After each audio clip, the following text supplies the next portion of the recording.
KUAF has always been about people with passions. We were up against almost no budget and no help and not a whole lot of know-how, but we did it anyway. We, I think, probably tested more than the FCC sort of expected. They were expecting, tones and all this kind of, well, we were broadcasting rock and roll. Radio has survived a lot. Drive-in theaters, television. It was all gonna, XM, Sirius, all gonna kill radio. But radio just keeps on happening. That's a really big deal. What community are you operating in? And we operate in an awesome community that's growing and just getting better and better. And it's a perfect place for public radio.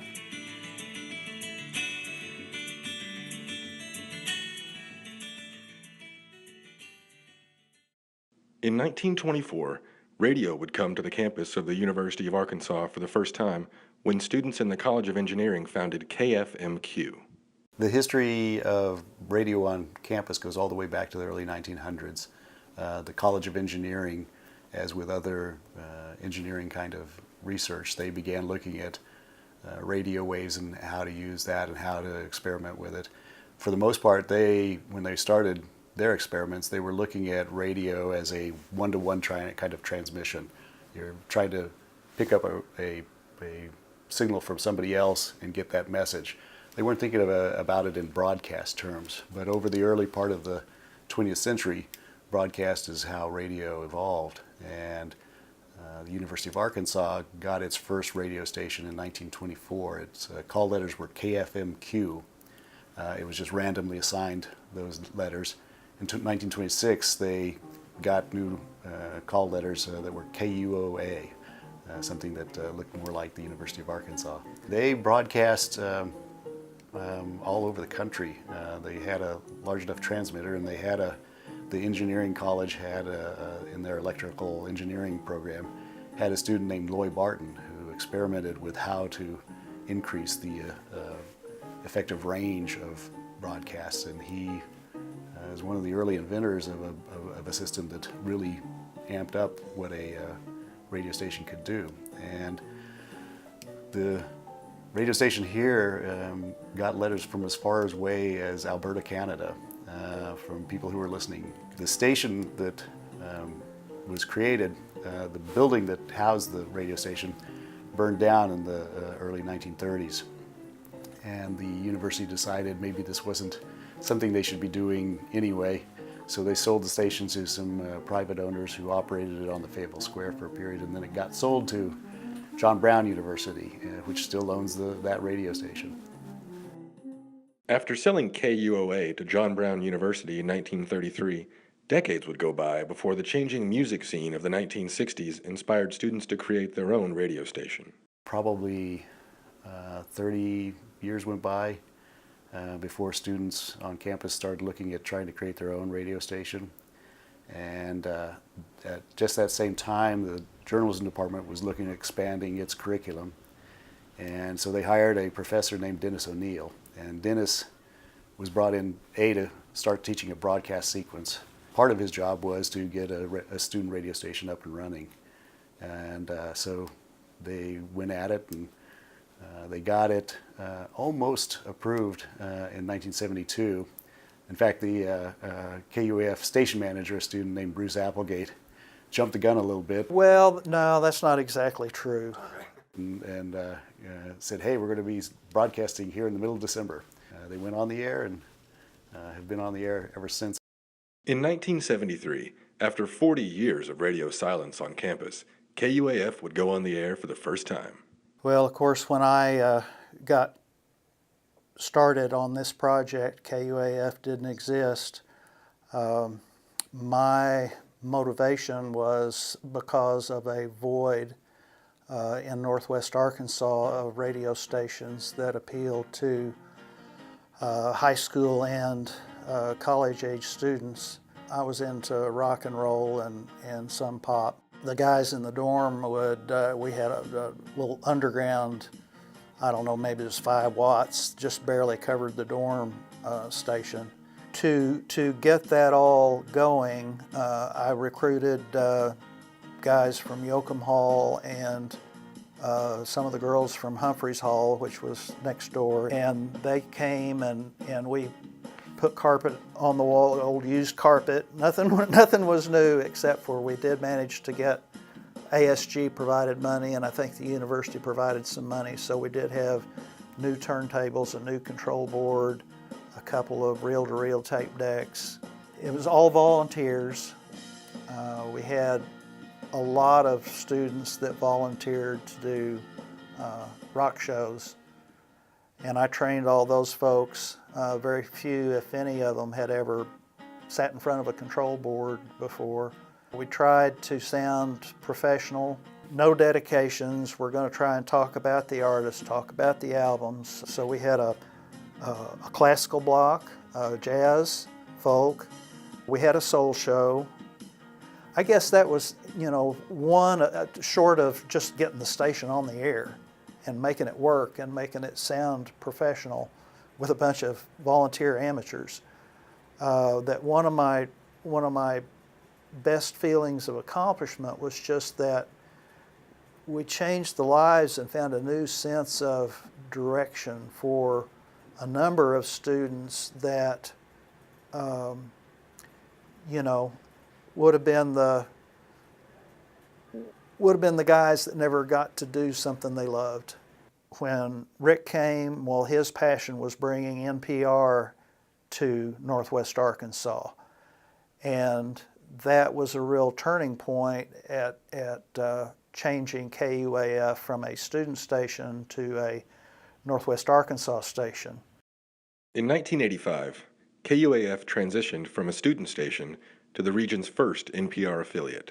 We started out in a little old house where Champions Hall is now. It was right on the corner. It was an old two-story house. It had been a rooming house once upon a time. I remember meeting an elderly woman once who said that she lived there when she was in college at the university, back in the 30s or the 40s, something like that.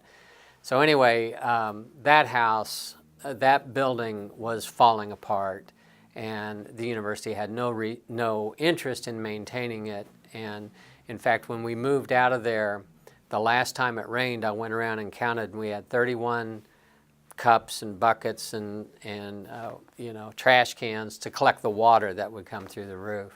The old Duncan Street, 103 North Duncan, was falling apart. We had cans to catch the rain, and there were drafts. I mean, it was really in incredibly bad shape. But the show went on. When we started, we were 100 watts, pretty much covered Fayetteville. That was about it. Didn't have a staff to speak of, a paid staff. There was one full-time person and myself. And I went to Washington and visited some people at NPR and tried to convince them that if they let us have their programming at a reasonable price, that we could build the station. We could develop an audience with NPR news programming and eventually start fundraising and build the station. And they agreed, and they thought it was okay. The format of the station has stayed fairly the same since 1985. The only changes since then has been more power, higher power transmitters, and then we've developed more local programming since we started. And we currently have a daily news program called Ozarks at Large, and that's sort of our flagship program, local program on KUAF. The Arkansas Razorback soccer team opens play at the SEC tournament in Orange Beach, Alabama this afternoon. Arkansas, the number 3 seed, faces 6th seeded Vanderbilt at 2:30, the winner advancing to the semifinals to be played Friday evening. I produce a daily radio program called Ozarks at Large, which there's no real quick way to describe what it is. I used to tell people it's a news magazine, but that doesn't quite work. We have musicians, we do news stories, we have interviews. It fills 60 minutes of radio time, and one of the great things about it is we get to do with it what we want. I first came to KUAF when I was a freshman in college in 1981, and it was a 10-watt student-run station, and stayed here for 5 years. When I left school, worked for a couple of years in Mountain Home at a radio station there, worked for a year at Kicks 104, then came back as a full-time adult, I guess, a paid employee starting in August 1st, 1989, and I've been here since. So what is that, 27 years? 27 plus years. Yeah, that's a long time. By the time I'm here in the morning, it's a lot of writing. It's a lot of moving the elements around. We do it in audio software, so you know, it's not the old days of cutting reel-to-reel tape with a razor blade. And often, you know, what's the old saying, man makes plans and God laughs? I'll come in and I think this is going to be the show, and it can be halfway scrapped before you're done. But it's me sitting down, writing, manipulating the audio files in the computer on the screen, putting it together, getting it to 53 minutes and 59 seconds, and doing that before 12 o'clock. The show itself doesn't really start till 12:06, so we have proven, I could get the show in at 12:05:30 and it still gets on the air. We never want to do that again. That show gets pre-recorded and loaded in the computer, hopefully before noon. Sometimes he gets half of it in, and then he's still working on it while the first one half is playing, and then he gets the second half in before 12:30 and fills up. It gets kind of close sometimes. But you know, that's the nature of what we do in the news business. There's always a deadline, and sometimes you work right up against it. One of the things you learn is that you always can get a show on. And so the panic is gone. I mean, there was one day where it was about 11:20 and there was still half a show. I mean, we had 3 different things fall apart. But you know, everyone who's done it, if you've put together a daily newspaper, if you've put together, you know, the TV producers who put together 4 or 5 newscasts a week, everyone's had that happen. And after you've done it for a while, you just, okay, this won't be our best show, but there will be something. In the year 2000, student radio would finally return to campus after 15 years with the founding of KXUA. There was a period after KUAF became an NPR affiliate. They looked at trying to create another student radio station. And initially, there were some issues trying to get a license. There was another local group trying to get the same frequency. KRZR was sort of a stopgap measure while they were trying to apply for a new FCC license to broadcast on a different frequency than KUAF. And they initially applied for, I think it was 90.1. And this other organization, a religious organization that wanted to broadcast religious material, also applied for the 90.1 frequency. And so it took a while to sort it out, but both entities also applied for 88.3 FM. And they eventually compromised and said, okay, you get this one and we'll get this one. And when they made that decision, KRZR disappeared and they rechristened it KXUA and put it to good use on campus, and eventually got the FCC license settled out by the year 2000 and went on the air on April 1st. Well, when they went on the air on April 1st in 2000, the DJs let the listeners know that the FCC would not allow them to play music, and they spent the whole day playing patriotic speeches. And the next day, the radio staff let everybody know that it was just an April Fool's prank. It is Monday, October 17th, 2016, and this again is the Drive-In Speaker Box, the best in film scores, soundtracks, DVD news, movie reviews, and everything in between. I'm your host, the Boom Operator. Well, my history here at KXUA it's kind of been a really long story. I've been here since the debut of the station back in 2000. And day one on the air, flipped the switch, and I was just a young guy, just interested in being a DJ on a radio station, and I was there day one and been there ever since. I've had a couple of different shows, one of the longest running shows on the air. And we've got another great show for you tonight. We are continuing on our roll of of the October editions of the Drive-In Speaker Box, some of my favorite episodes where it's called the Drive-In Speaker Box, and it's a film score, movie review, soundtrack show. But I was station manager for about 2.5 years. I've been on the music board for a couple of years. Pretty much every bit of in and out of the station, there's a lot of me in these walls, and it's kind of hard to let go of it. I'm always around. I feel like I'm in the walls. Did you see the Pompeii movie? No. With Kit Harington? It was garbage. It was. In 2000, we had a pretty rough, shambling crew, but we were making it work, and we weren't even in this spot. We were kind of next door, and we were just did what we had with what we had, and we didn't have a whole lot of money to work with. We were combating American family broadcasters, I think, because they wanted 88.3 as well, and so there was legal stuff going on, and we were a registered student organization. We weren't even student media then, but over the course of the years, we just refined it and got better and got more legitimate, and have been kind of a force in the music scene here ever since. One of my favorite accomplishments, it was right on the cusp of the internet being adopted by everybody. Smartphones were coming around, the internet was becoming more regular, Facebook was still in its infancy, and we were just trying to figure out how to update our station to the modern times. And we kind of launched a web stream. We had things, online automation, our catalog was online, and it was making that transition from pencil and paper to a more digital world, which was really, really challenging, but we were able to make it happen. Welcome to the Drive-In Speaker Box. It is another Monday night. It is 8 o'clock. Well, now, technology being the way it is, music has really, really changed. The whole industry has changed, the way we make it, the way we consume it, everything's changing. And radio, a lot of people think it's kind of a dying medium, and I don't necessarily think that. You know, in the world of options, we have so many things, just everything's customized. You know, Spotify, make your own playlist, go to, the pizza place, there's 1,000 toppings, like everything is so customized.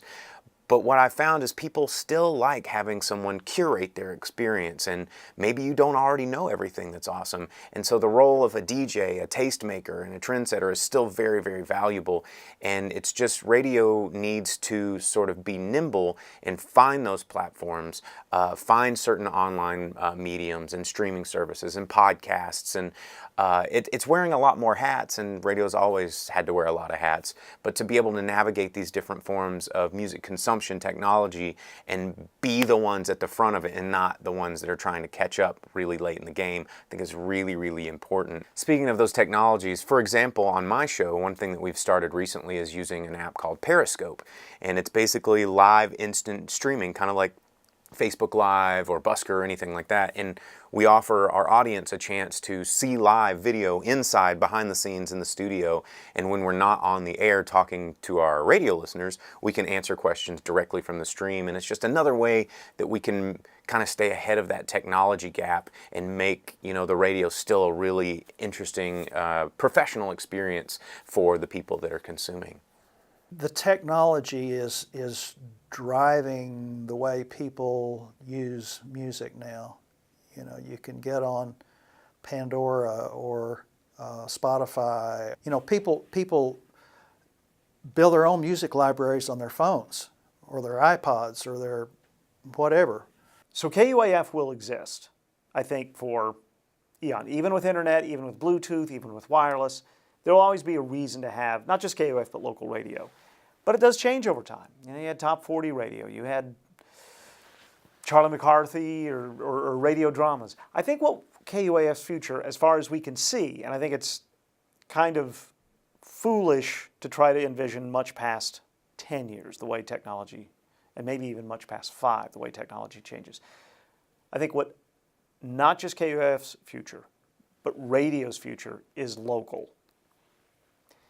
Because I can get so many things on my phone now, or on my laptop, or in my car through satellite radio, because I can get all those, what do I need a local radio station for? What can XM not do?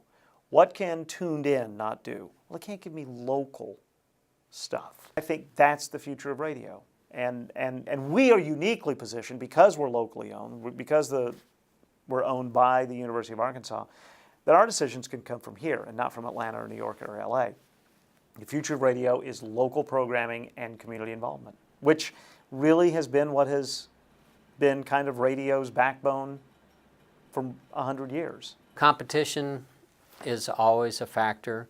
Radio's been proclaimed dead many times over the years. Newspapers felt threatened, so they wouldn't let radio play any news for a long time, and then radio kind of developed their own news programming. And then television came along, and everybody thought, well, radio's done. Well, radio just changed, and radio continues to change and evolve. And I feel like, change seems to happen overnight, but it doesn't. And again, the need for people to have something in their ears as they're driving, as they're walking the trails, they're riding bikes, washing the dishes at night, whatever, that's never going to change. I think our future is very bright, and I think we are sitting in a place with this building, the facilities that we have, the community that we're in, which is, that's a really big deal. What community are you operating in? And we operate in an awesome community that's growing and just getting better and better. And it's a perfect place for public radio. I think the future of public radio in Northwest Arkansas and at KUAF is very, very bright.